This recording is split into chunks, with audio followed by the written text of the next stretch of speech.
Mic check 1, 2. Happy Cyber Monday. It's Cyber Monday. It's Cyber Monday. What does that mean for musicians? What does that mean for hip hoppers? Cyber Monday. What does Cyber Monday do for us? All right, so I'm guilty. I had to partake in some freebies online, and I bought one piece of gear, digital gear. It's very cheap, and I'm not going to tell you what the secret sauce is, but I will say this. You guys need to comb the internet, comb it, take it through a fine-tooth comb. Like, I'm black, we don't get lice, but I've seen people in my circle get lice out of their children's hair. And what they do is they apply all of the goop that you need to put on the kid's head, right, or person.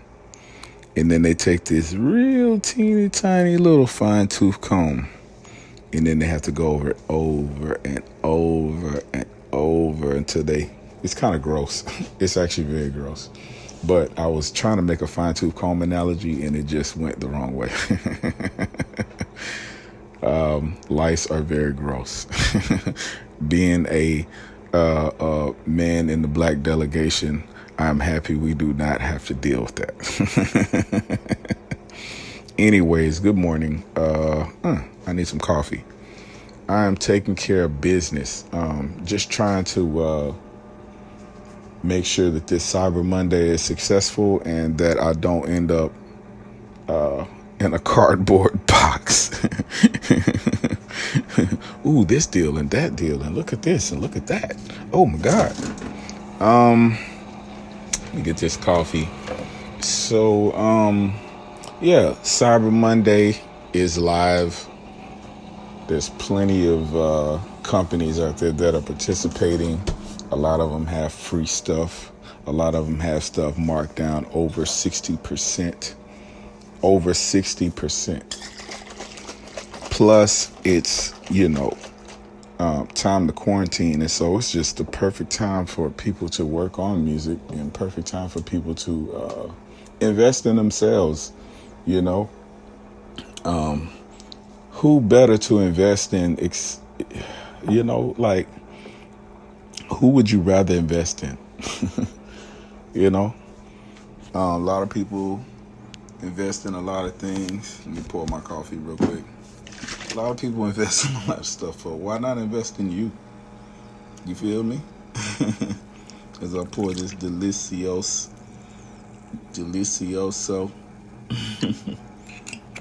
cafe con leche. Who better to invest in besides the one? You feel me? All right, so I was ironing a pair of slacks earlier. I feel like I need to get clean today. Not like regular clean, like not just shower and throw on something out of the, whatever. But I need to press some khakis, and I need to put on some clean boots. You feel me? Some nice boots, and then rock some layers. You feel me? Because it's the temperature just dropped about like 18 degrees here in Chicago, and somewhere between 14 and 18 degrees, double-digit drop. So I'm like, I gotta go out. I gotta take care of some business. So I want to look clean today. I was gonna rock my Bears hat, but guess what? Green Bay they went a little overboard yesterday, man. I can't front, man. Man, the Packers have been a problem for us for a while, man. This rivalry dates back before I was born, and the Packers have invested major money into really great quarterbacks and really great offensive lines. The defense has never been a problem for them, and their defense hasn't always been as great as ours, but it has always been good enough for them to be a threat. And yesterday, I couldn't even watch that game, yo. I just kept asking Siri, "Hey Siri, what's the score to the Bears game?" And Siri politely let me know that it was a good idea not to watch the game. Sorry, Bears. I love y'all. I'm still a fan. I just am not going to be rocking my Bears gear today. So, yeah, I feel like getting clean. Take my first sip of coffee. And represent myself in a great way today. A great person once told me, dress how you want to be addressed. I said, hey, that's very nice. I think I'll adapt that to my lifestyle. But yeah, I'm gonna get to the meat of this.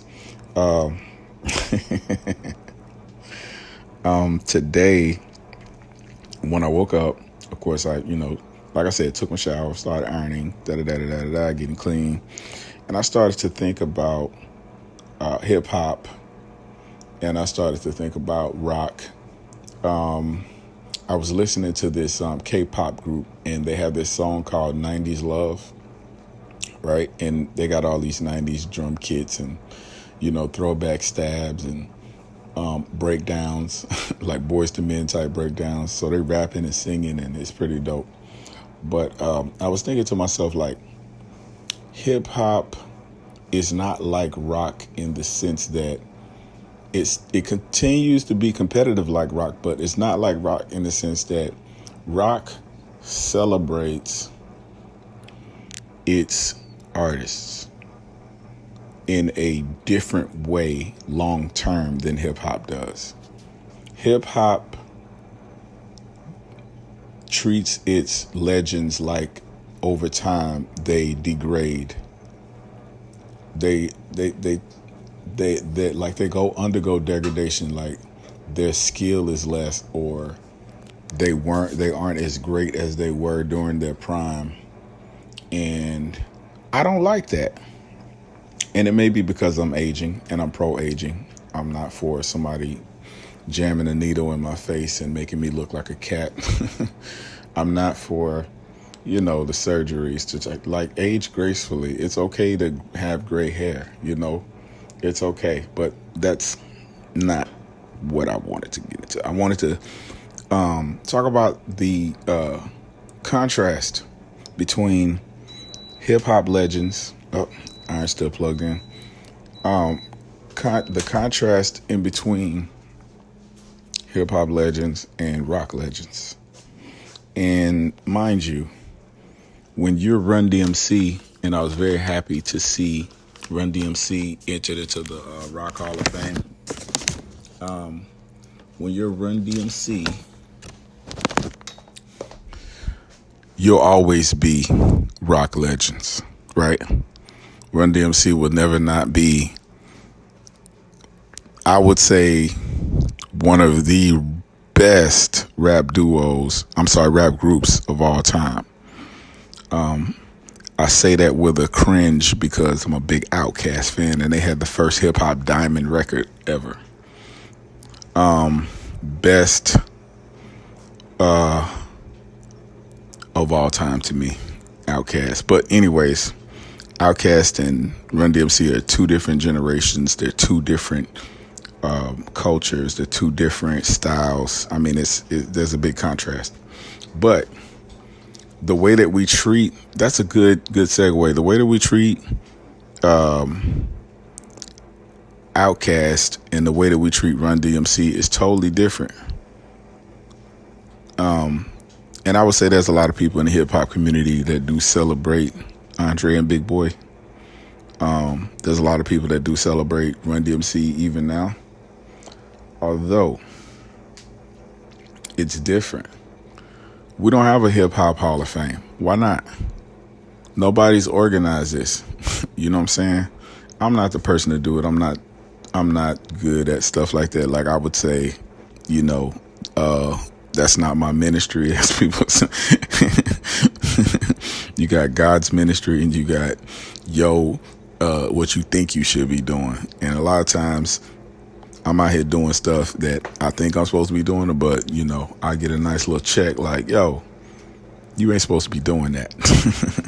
But that's a whole nother conversation. We don't have a hip hop Hall of Fame. And when we look at artists like Rakim, right? When we look at artists like Doug E. Fresh, Slick Rick, when we look at artists like this, these guys are hip hop royalty, right? So like if you look at like the royal family in England, and then you'll have halls with pictures of them and oil paintings and you know what I'm saying?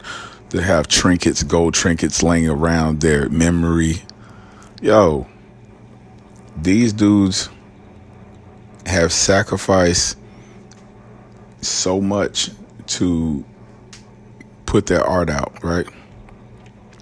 You don't know what artists go through, man. We go through hell, man. We go through hell. We go through hell, man. Like, let me get into it a little bit. Let me get into it. Artists, a lot of times, are entrepreneurs, right? And then you have to go and make these presentations to these labels and to these distribution companies and these investors, you know, and a lot of times it's not the best situation. Sometimes you got to do what you got to do to, you know, survive. Excuse me. And we don't come from the best circumstances. Hip hoppers, we're not born with silver spoons in our mouths. Not to say that all rock artists do. Not to say that any other artists are born with silver spoons in their mouths. But hip hop artists, not including the ones for today, because today's hip hop artists, you know what I'm saying? I would say that a lot of people who are doing hip hop don't come from tough backgrounds these days because it's so accessible now. But back in the day, to be able to get a pair of turntables, to be able to get a drum machine, you were an elite. You were an elitist in a what's the word I'm looking for? I'm gonna just say poverty conditions. You know what I'm saying? You have abandoned buildings with electricity run to them and then a set of turntables set up and some guys recording, right? It's documented. Go out there. And so it's like, all right, tough times. And so people have adverse conditions where family members are passing away and dying, either from the conditioning of their communities or some tragedy, right? And still having to look at that and sojourn through that and still be an artist, not being able to eat, you know what I'm saying? And still putting the art out for consumption of other people, not being able to consume, but putting things out there for consumption. That's crazy. KRS-One had a deep quote where he said something to the effect of, when we write lyrics, we put our soul on the paper, right?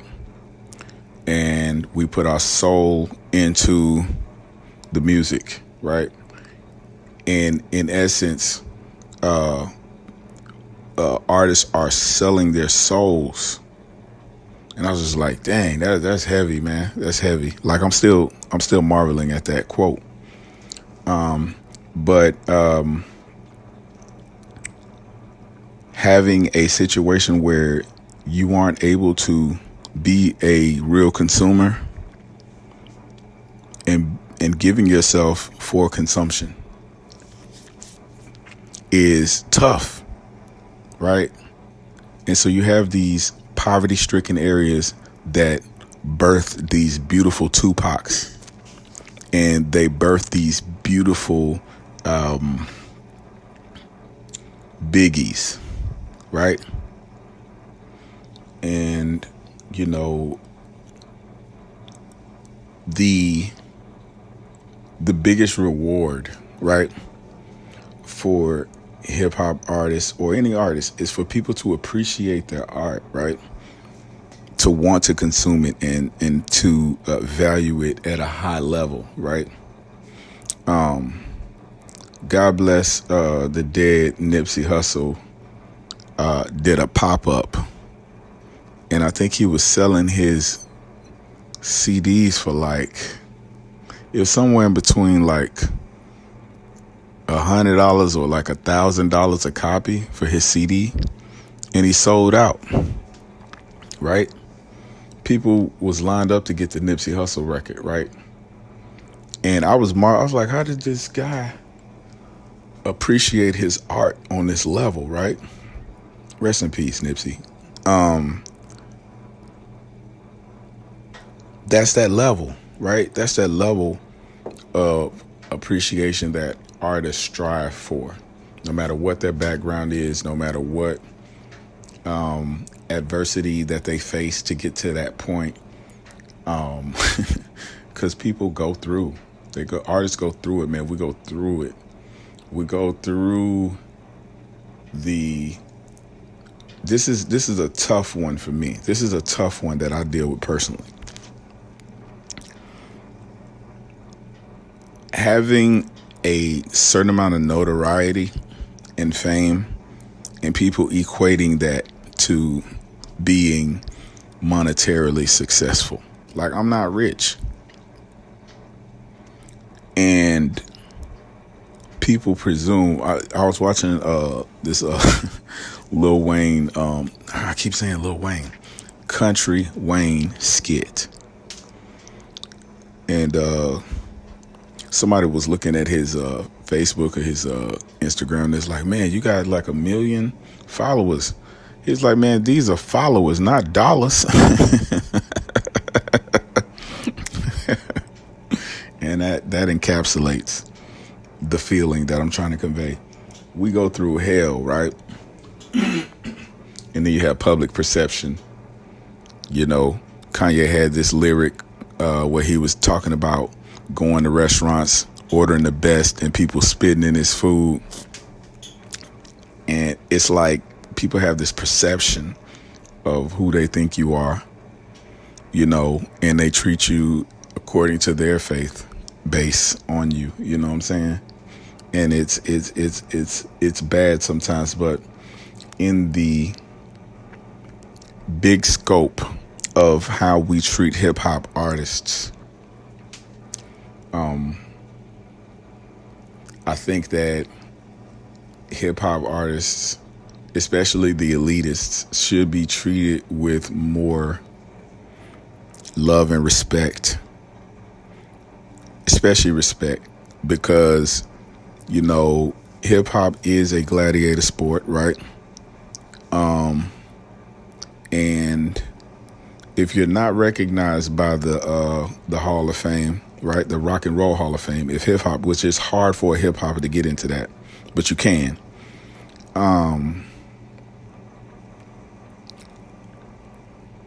You undergo a certain amount of scrutiny.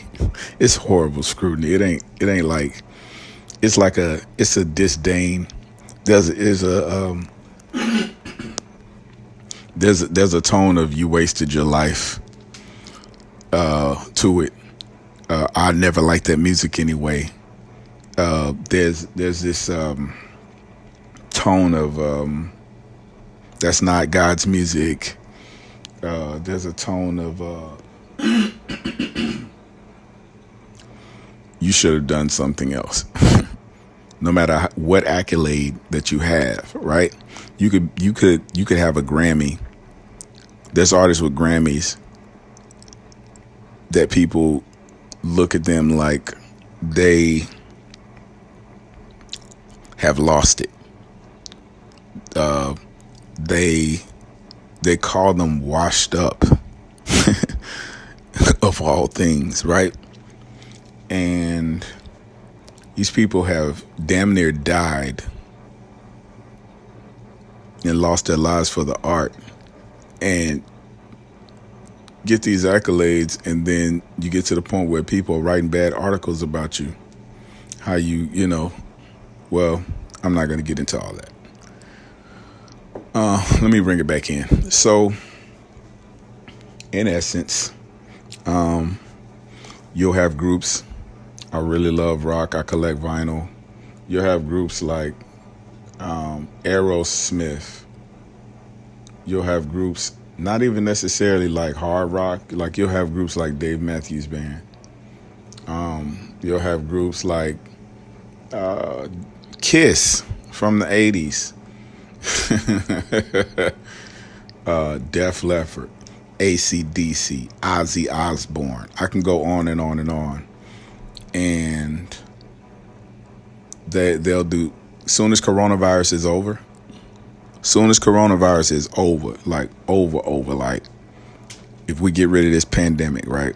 Like the 75% of people being immune and vaccinated or whatever the science says about this, and the epidemic is gone,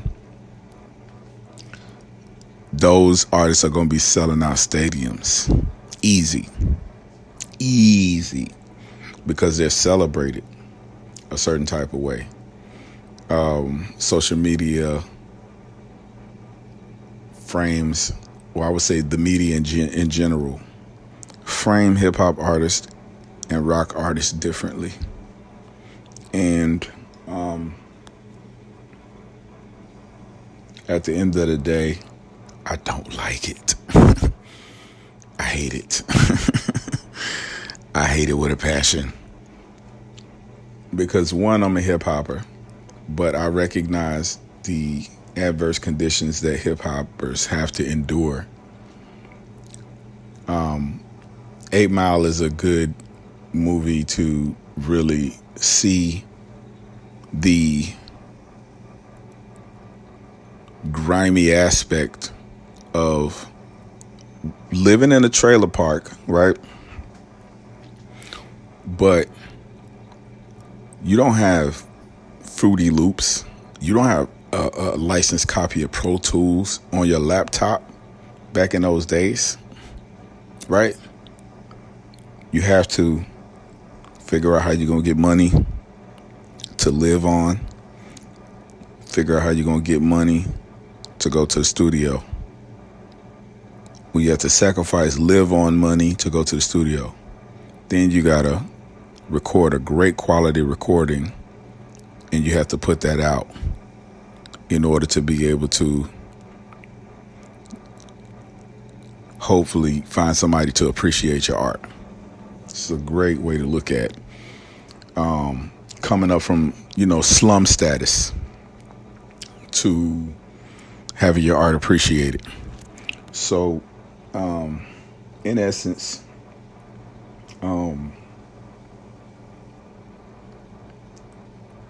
we need to appreciate hip-hop artists more, better, and recognize what they're doing to create their art, what they're sacrificing to create their art.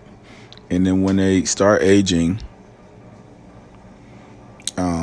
we appreciate what they did for the culture, especially if you were a hip-hopper. If you were a hip-hopper and you disrespecting somebody who did it before you, you're a dumbass.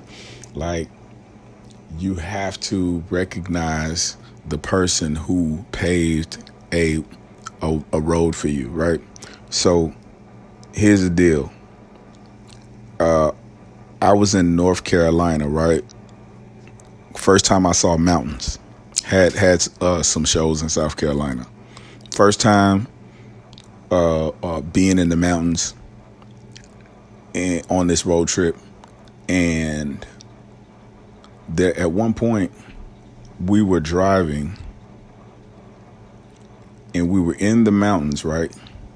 There were roads in the mountains, and there was this one mountain. I'll never forget this. It was so majestic, right? On the highway, someone had paved this road, first of all, for us to drive on, and we're above trees, evergreens. Like, you can look down, and if you know what an evergreen tree is, like, if you don't, Google it. Evergreen trees grow like so tall, like they like skyscrapers, right? So we're at the tips of the evergreens and above a bunch of evergreens, right? We can look to the right and left and see the green part of the evergreen, right? And this road has been paved in this area that's higher than these evergreen trees. And at one point, there's this big mountain that the highway goes directly through it. And the mountain is rock. It's pure rock. But you can see where people had taken pickaxes and they had hewn a path through the rock to create this system for the highway to travel through, right? They put lighting in there. You know what I'm saying? Those people pay their taxes. But yeah, it was amazing to me because I had never seen mountains before, but to see a highway paved through rock that high above ground, jeez, it makes you appreciate the slaves that were used to do that more, right?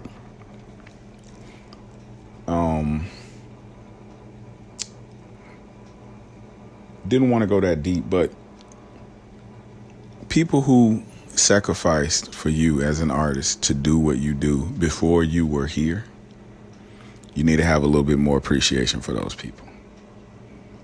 That's it. That's all, you know. Especially if you do what they do. It's important not to run people through the scrutiny lens if you don't do what they do the way that they do it.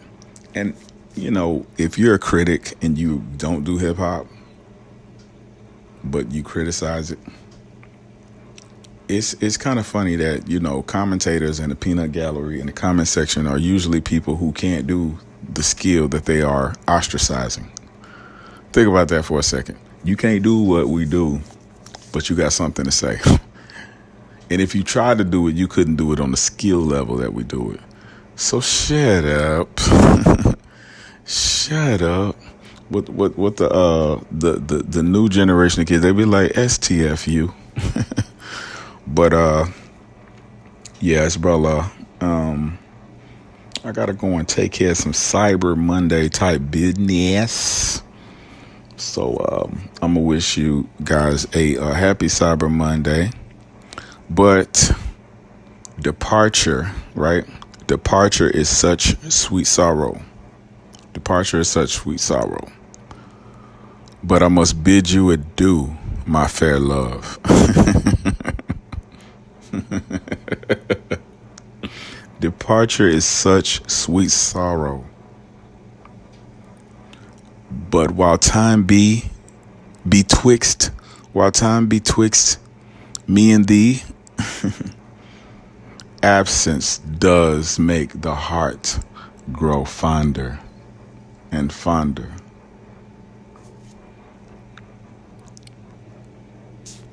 Peace.